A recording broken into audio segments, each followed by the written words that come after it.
Hi, welcome back to the Quilter's Candy Shop, where you will find sweet treats for the discerning quilter. I'm Carrie Strong, I'm the owner of the Quilter's Candy Shop, and we are so happy that you are here today. Today we are starting on week 4 of the Rainy Days Quilt Sew-Along. It's not too late to join our sew-along. All you need in order to join is to purchase the Rainy Days Quilt Pattern by Poppy Cotton. It is available on our website, www.thequilterscandyshop.com.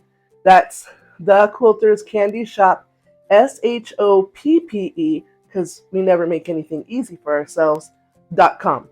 Last week, we did these adorable 4-petal posies. I did mine in blue, but you could do yours in any color you wanted. And I think they turned out so cute. Look at these. And what a good job we all did with our secret little trick. We got all of our points to match up perfectly.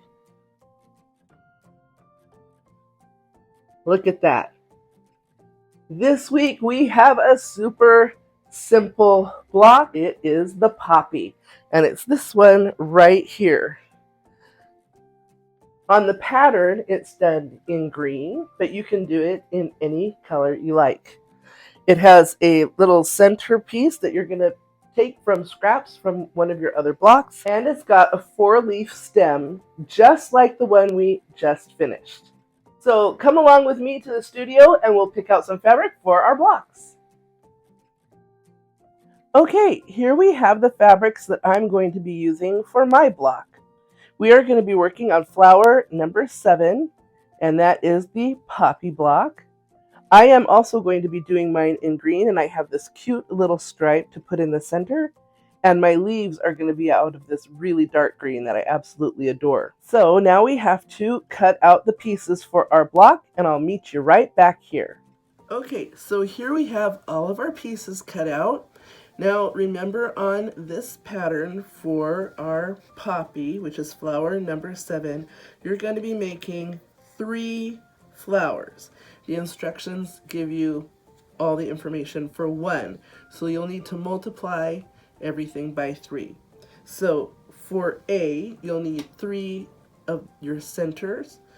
You'll need 3 flowers. If you're making all your flowers the same, you can just cut 6 the same, or if you're making 3 different poppies, then you'll need 2 of each. And the same with the little spacer, you'll need 2 of each of those. 3 of E for the stems, and then there's 4 leaves for each flower, so you'll need 12 of the leaves. And then the same with the backgrounds. You'll need to take the number that they request times 3 for each one of these, and that will give you everything you need for the background. Let's sew it. Okay, as you can see, this week the leaves are exactly the same setup as last week. We've got 4 leaves parallel to each other, and then the S square, the upper inside and the lower outside on all of the leaves. So this is exactly the same as last week. So I'm not going to go step by step with these.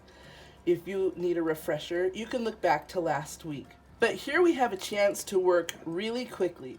If your leaves are all the same, or even if they're different, you can do them all at once. So just put all of your leaf pieces out here and just do all of them one right after another. You can sew all of these onto this corner, all 3 of these, all 3 of these, all 3 of these, all 3 of these.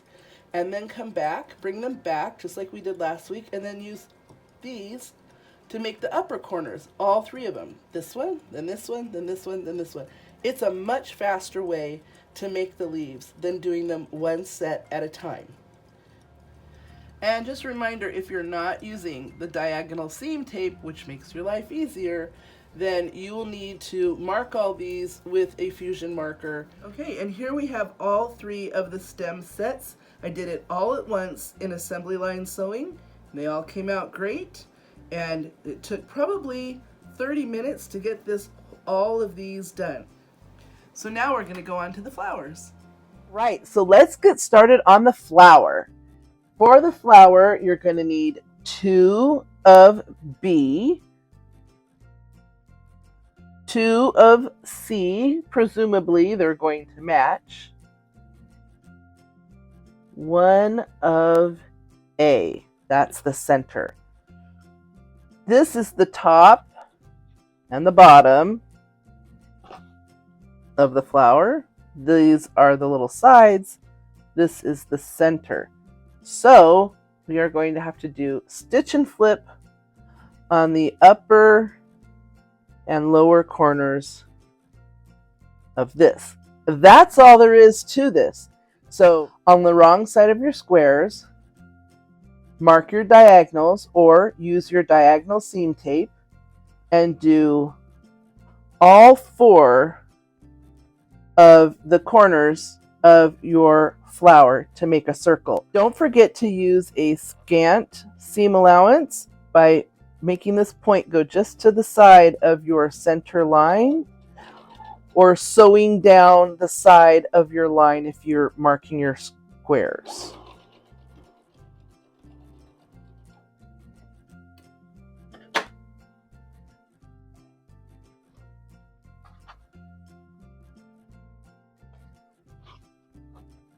Okay, now we're going to press these.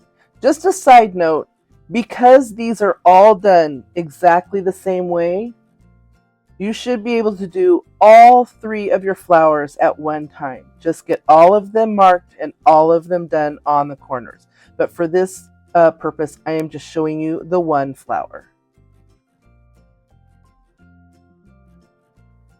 Okay, let's press it. Okay, again, if you're doing all 3 of your flowers, you can have them all laid out here and we can be doing group pressing, which saves you time. So we'll pretend I'm doing 6 of these, but I just have the 2. And as always, we're going to set the seams. And I recommend that you turn these under again, just like that. And they don't have to be opposite because these are going to have framing around it, so they're not going to butt up to each other. Like on the heart, these would be next to each other, so that's why you have to have one going one way and one going the other. These are not butting up to each other, and they're going to have sashing in between, so nothing's going to butt up against these, so they can all go the same direction.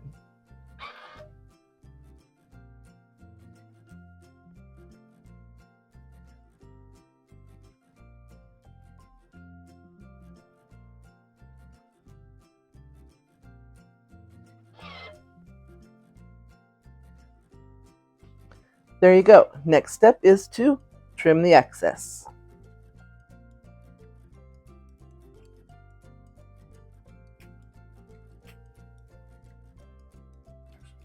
Okay, next we're just going to make this row by putting these together.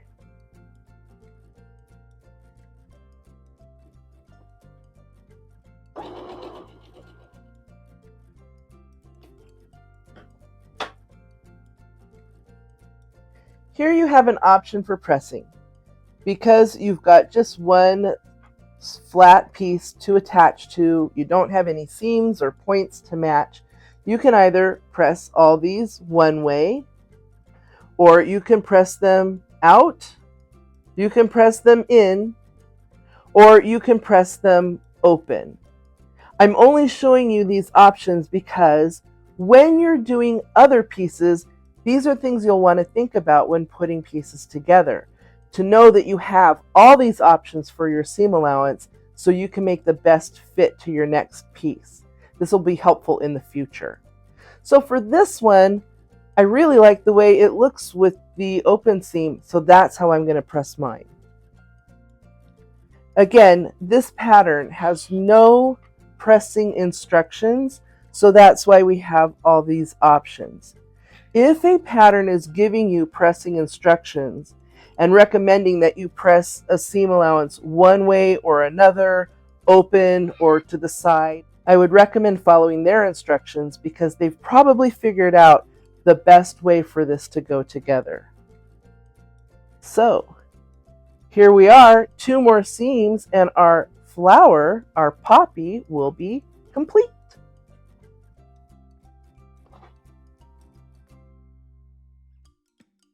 One more time, just to remember, you've got 2 seams on this side, no seams on this side, so put this side down to the feed dogs.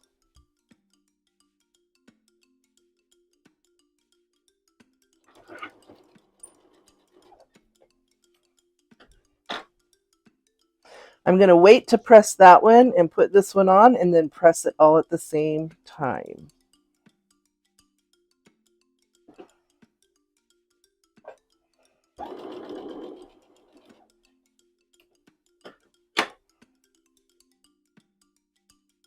Great!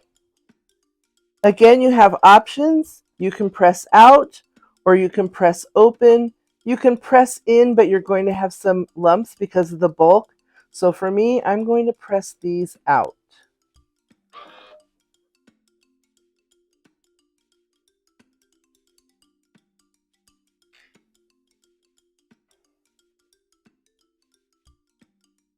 And I like to do my initial pressing from the wrong side. It just helps make everything lay in place. But where I do my best work is on the front.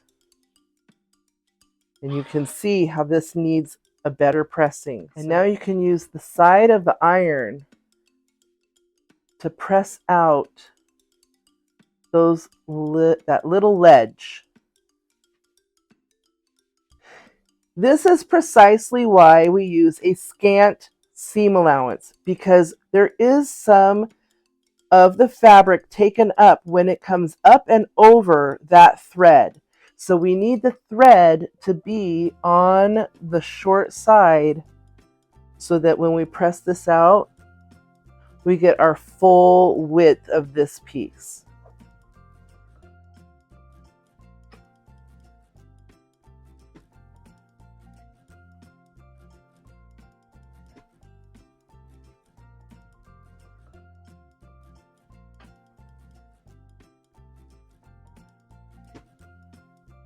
All right, I think I'm going to use just a little bit of spray starch to tidy that up.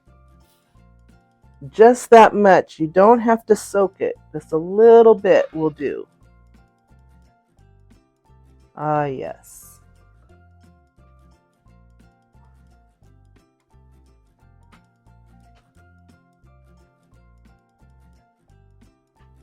Just like that. Excellent.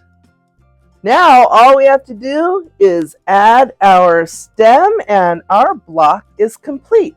Let's do it. Just square this up and make sure your stem is in the center and all your edges roughly line up. They're not going to be perfect. And we're going to sew that across. I would put this on the bottom because these two go in 2 different directions, so it'll be harder for you to manage. So better if they're on top. This one, even though these go 2 different directions, they're right on top of each other, so the feed dogs are not going to catch it and it'll lay flat. So here we go.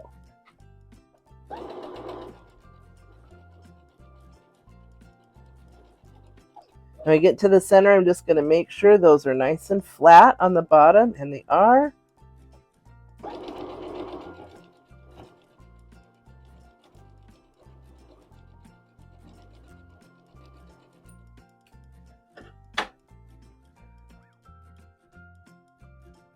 Perfect.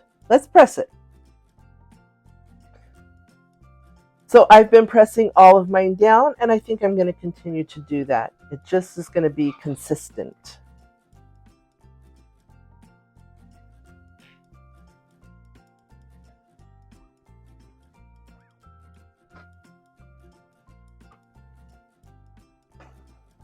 Now to the front.